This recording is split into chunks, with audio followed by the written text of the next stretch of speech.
কেন? আমি নিজেকে সামলে নিয়ে, কই না তো। দিয়া বলল, চলো ক্ষুধা লেগেছে। তারপর দুজনে রেস্টুরেন্টে চলে গেলাম। খাবার অর্ডার করার কিছু সময় পর খাবার দিয়ে গেল। আমি খাচ্ছি আর দিয়াকে বারবার করে দেখছি। দিয়ার ভিতর কিসের এত অহংকার? ও সুন্দর, এটাই কি ওর অহংকার? দিয়া বলল, এই তাকিয়ে কি দেখো? আমি বললাম, না কিছু না। খাবার খেতে খেতে বৃষ্টি শুরু হলো। বৃষ্টি আমার অনেক ভালো লাগে, ছোটবেলা থেকেই খুব পছন্দ। মনে খুব ইচ্ছে জাগলো দিয়াকে সঙ্গে নিয়ে ভেজার জন্য, কিন্তু দিয়া কি রাজি হবে? ভাবতে ভাবতে খাচ্ছি। খাওয়া শেষ করে কতটা সময় বসে দিয়ার সাথে গল্প করলাম, বৃষ্টিতে ভেজার ইচ্ছেটাও আরো বেড়ে গেল। আমি দিয়ার হাত ধরে নিয়ে হোটেলের সামনে এসে বললাম, চলো আজ দুজনে বৃষ্টিতে ভিজবো।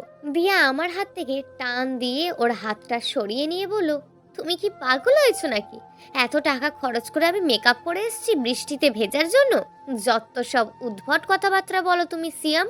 তোমার কি হয়েছে হঠাৎ? তুমি গ্রাম্য ভূত হয়ে গেলে নাকি? এটা কেমন শখ তোমার? দিয়ার কথায় প্রচন্ড আঘাত পেলাম, তবুও নিজেকে শান্ত রাখলাম। দিয়াকে যে ভালোবাসি। তখনই দিয়া বলে উঠল, তুমি তোমার এইসব ন্যাকামো পরিবর্তন করো, না হয় আমার তোমার সাথে আগামী পথ চলতে নতুন করে ভাবতে হবে। বলে সে একটা সিএনজি ডাক দিয়ে উঠে গেল। আমি ডাক দিলাম, কিন্তু আমার আর কোনো কথাই দিয়া শুনলো না। মেজাজটা তখন প্রচন্ড খারাপ হয়ে গেল। এত কিসেরই গদিয়ার? তারপরেও নিজেকে সামলে নিলাম, হয়তো ভালোবাসি বলে। মন খারাপ হয়ে গেল, তাই আর বাহিরে থাকতে ইচ্ছে করছে না। এদিকে বৃষ্টি থামার কোনো নামই নেই। তাই বাধ্য হয়ে আমিও সিএনজি নিয়ে বাসার উদ্দেশ্যে রওনা হলাম। বাসায় এসে কলিং বেল চাপতেই মা এসে দরজা খুলে দিল। আমি রুমে গিয়ে দেখি নীরা নেই। মনে মনে বললাম, ভালোই হয়েছে, ওকে দেখলে মন আরও খারাপ হয়ে যেত। আমি বারান্দায় দাঁড়িয়ে একটা সিগারেট জ্বালিয়ে বাহিরের বৃষ্টি দেখছি। সিগারেট শেষ করে রুমে ঢুকে খাটে বসতেই নীরার দরজা খুলে ঘরে ঢুকলো।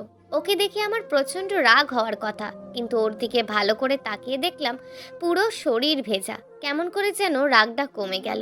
ও লাজুকভাবে মাথা নিচু করে দাঁড়িয়ে আছে। শরীর থেকে টপ টপ করে পানি বেয়ে পড়ছে। বৃষ্টিতে এত সময় ভিজেছে তা বুঝতে আমার আর বাকি রইল না। আমি অন্যদিকে তাকিয়ে রইলাম। ও দৌড়ে ওয়াশরুমে চলে গেল। ওর শাড়ি বেয়ে পুরো ঘরে পানি পড়েছে। আমি চুপ করে বিছানায় শুয়ে পড়লাম। অল্প সময়ের ভিতরেই নীরা শাড়ি চেঞ্জ করে তোয়ালে দিয়ে চুল মুছতে মুছতে বের হলো। নীল রঙের একটা শাড়ি পরেছে নীরা।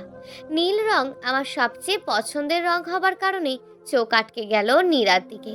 অপূর্ব সুন্দর লাগছে নীরাকে। আয়নার সামনে গিয়ে চোখে কাজল দিচ্ছে। আয়নায় নীরার প্রতিবিম্ব ভেসে আসছে। সাধারণ সাজে অপলক সুন্দর লাগছে নীরাকে। নীরার সাজা শেষ করে আমার দিকে তাকাতেই আমি নিজেকে লোকাতে চাইলাম, কিন্তু আমি জানি আমি তা পারিনি। নীরা আমার পাশে এসে বলল, আজ এত তাড়াতাড়ি চলে আসলেন বাসায়? আমি বললাম, এমনিতেই। দরকার না থাকলে আমার সাথে কোনো কথা বলার প্রয়োজন নেই। নীরার মুখটা ফ্যাকাশে হয়ে গেল। সে মাথা নিচু করে বলল, আচ্ছা আমাকে কেমন লাগছে আজ? আমি ওর দিকে না তাকিয়ে বললাম, যেমন ছিলে তেমন। নীরা আর কোনো কথা না বলেই চলে গেল ঘর থেকে বাহির হয়ে। আমি মেসেঞ্জার অন করে দিয়াকে নক করলাম। বললাম, রাগ করেছো? দিয়া রিপ্লাই করলো, রাগ করব না তো কি করব? তুমি দেশে এসে কেমন হয়ে গেছো একবার ভেবে দেখেছো? কি সব গ্রামের মেয়েদের মতন তুমি আমাকে থাকতে বলছো? জানো আমার কতটা কষ্ট লেগেছে? আমি বললাম, দেখো আমি এভাবে বলতে চাইনি, আসলে সব সময় এগুলো ব্যবহার করলে তো স্কিন নষ্ট হয়ে যাবে। দিয়ার আগের ইমোজি দিয়ে লিখলো, দেখো শ্যাম, এই বয়সে যদি ফ্যাশন না করি, ত্বকের যত্ন না করি, তবে কি বুড়ি হয়ে করব? আমি বললাম, আচ্ছা ঠিক আছে, তোমার যেমন খুশি তেমন করে সেজো। দিয়া আমাকে বললো, দেখো আমার মডার্ন ছেলে ছাড়া পছন্দ না। তুমি বিদেশে ছিলে তখন একরকম ছিলে, কিন্তু দেশে এসে তোমার পরিবর্তন হয়ে গেছে। আমি তোমাকে ওই রকমই দেখতে চাই। আমার সাথে খ্যাত টাইপ কথাবার্তা কখনোই বলবে না আর, তাহলে হয়তো আমাদের রিলেশনটা আর কন্টিনিউ করা সম্ভব হবে না। দিয়ার কথায় প্রচন্ড আঘাত পেলাম। এগুলো কি বলছে দিয়া? আজ প্রায় 4 মাস ধরে ওর সাথে সম্পর্ক, হঠাৎ করে এতটা পরিবর্তন কেন? আমিও তারপরে নিজেকে সংযত করে নিলাম। এমনিতেই সংসারের অশান্তিতে আছি, তার উপর যদি দিয়ার সাথেও ঝামেলা করি তবে মনটা আরও খারাপ হয়ে যাবে। তাই ওকে বললাম, আচ্ছা ঠিক আছে, আমি যেমন ছিলাম তেমনই থাকবো। দিয়া একটা হাসির ইমোজি দিল। এর মাঝে নীরা নাস্তা নিয়ে ঢুকলো। আমি খেয়াল করে দেখলাম আমার প্রিয় লুচি আর আলুর দম নিয়ে এসছে। আমার অসম্ভব প্রিয় একটা খাবার।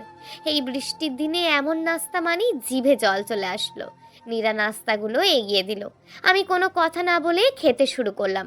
খাবারের টেস্ট আজ অন্য রকম লাগছে। মায়ের হাতের লুচি আর আলুর দম অনেক প্রিয় আমার, তাই তার হাতের লুচির স্বাদ আমি কখনোই ভুলতে পারবো না। আমি নীরাকে প্রশ্ন করলাম, লুচি কি তুমি বানিয়েছো? নীরা মাথা নেড়ে বলল, হ্যাঁ, আমি বানিয়েছি। আমি বললাম, খুব ভালো হয়েছে। নীরা একটা লাজুক হাসি দিল।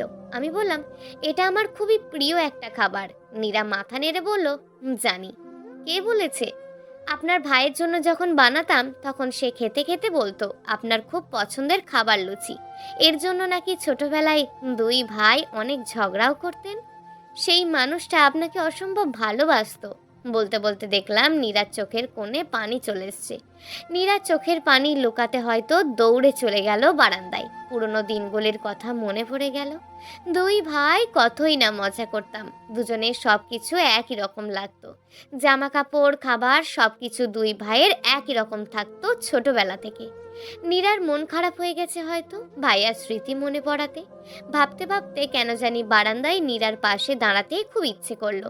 খাট থেকে নেমে আমিও গিয়ে দাঁড়ালাম বারান্দায় নীরার দিকে। নীরার চোখ বেয়ে টপ টপ করে পানি পড়ছে। কেন জানি প্রচন্ড রাগ হচ্ছিল। আমার কাছে মনে হচ্ছে ন্যাকা কান্নাকাটি করছে নীরা। কিছু বলতে যাব, এমন সময় নীরা বলে উঠল, আসলে আমার জন্য আপনার জীবনটা এমন হয়ে গেছে, কিন্তু আমি কখনোই চাই না আপনার জীবনটা এমন হোক। আমি চাই আপনি সুখে সংসার করেন। আমি আপনার জীবনে কখনোই বাধা হয়ে আসবো না। সবার জীবনে স্বপ্ন থাকে, আমারও ছিল। একটা সুখের সংসার হবে, স্বামীর ভালোবাসা থাকবে সেখানে, একটা ছোট্ট বাচ্চা হবে, পুরো বাড়ি হাসি খুশি আর দুষ্টুমিতে মাতিয়ে তুলবে। দিন শেষে স্বামী ক্লান্ত শরীরে আসবে, আমি তার জন্য এক গ্লাস শরবত বানিয়ে নিয়ে গিয়ে শাড়ির আঁচল দিয়ে মুখটা মুছে দিতে দিতে বলবো, খুব ক্লান্ত দেখাচ্ছে তোমায়, শরবতটা খেয়ে ফ্রেশ হয়ে রেস্ট নাও। সে আমায় জড়িয়ে ধরে বলবে, তোমাকে দেখার পর সব ক্লান্তি চলে গিয়েছে, চলো তোমাকে কাজে সাহায্য করি। সব কিছু ঠিক মতোই চলছিল। খুব ভালোবাসতো আমাকে আপনার ভাই, কিন্তু ওপরওয়ালা হয়তো সে সুখ আমার কপালে রাখেনি। কিন্তু আমি চাই না আমার জন্য আপনার স্বপ্নগুলো হারিয়ে যাক। আমি চাই আপনার জীবনটা সুন্দর করে গোছানো হোক, আপনার স্বপ্নগুলো সত্যি হোক। আমি চাই আপনি পরিপূর্ণ হন জীবনে। কথাগুলো বলছে আর মুক্তদানার মতন চোখ পানি বেয়ে পড়ছে নীরার চোখ থেকে।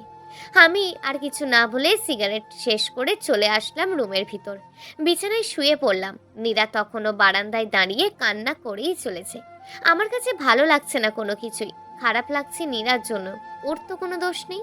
না, আমি কোনো কিছু নিয়ে ভাবতে চাই না। আমি কোনো মায়ায় পড়তে চাই না। মোবাইল হাতে নিয়ে দেখিয়ে দিয়াকে মেসেজ করলাম। দিয়ার সাথে দীর্ঘ সময় চ্যাটিং করলাম। কোনো কিছুই ভালো লাগছে না। কেমন যেন সব এলোমেলো মনে হচ্ছে। জীবনে এমন একটা মুহূর্ত আসবে আমি কল্পনাও করতে পারিনি। নীরা ঘর থেকে বের হয়ে গেল। বাহিরে তাকিয়ে দেখি তখনও বৃষ্টি হচ্ছে। আমি দু চোখ বন্ধ করে কত সময় শুয়েছিলাম মনেই নেই। হঠাৎই নীরার ডাকে চোখ মেলে তাকালাম। চলেন, খাবার দেওয়া হয়েছে, খাবেন। আমি আর কোনো কথা না বলে ওর সাথে চলে গেলাম খাবার খেতে। গিয়ে দেখি টেবিলে খাবার রাখা, তাই তাড়াতাড়ি খেতে বসে গেলাম। কয়েকবার খাবার মুখে দেওয়ার পর বাবা খেতে বসলো। খাবার খেতে খেতে বাবা বলল, সিয়াম, বৌমাকে নিয়ে কয়েকদিন শহরের বাহির থেকে ঘুরে আয়, ভালো লাগবে। কথাটা শুনে যেন আমার মাথাটা চক্কর দিয়ে উঠল। মুখে আর খাবার যাচ্ছে না।